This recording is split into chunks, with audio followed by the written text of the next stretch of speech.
రైతులపైన జరిగిన దాడులు మనం చూసాం. ఇంతవరకే మనం రాజకీయ పోరాటం చేసుకుంటూ వచ్చాం ఈ 4 సంవత్సరాలు. అవును.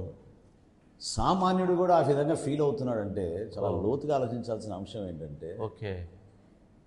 వాళ్ళ మనోధైర్యాన్ని కోల్పోయారు.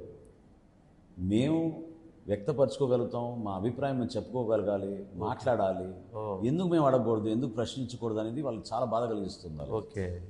ఇప్పుడు ఒక డ్రైన్ శానిటరీ ఇన్స్పెక్టర్ వచ్చి డ్రైన్ గురించి మాట్లాడి కంప్లైంట్ చేసినప్పుడు పట్టించుకోవడం లేదు.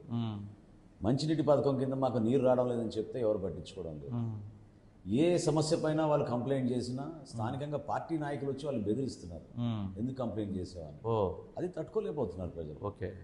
ప్రభుత్వం పైన ఎందుకు అంత కోపం ఉంది అంటే బటన్ నొక్కుతున్నామని ముఖ్యమంత్రి ఒక భ్రమలో వీళ్ళని తీసుకెళ్ళి అభివృద్ధి ఏమాత్రం కూడా చేయకుండా ప్రజలు కోరుకునేది కనీసం స్పందించే మనస్తత్వం ఉండాలి అక్కడ ఉన్న ప్రజాప్రతినిధులు.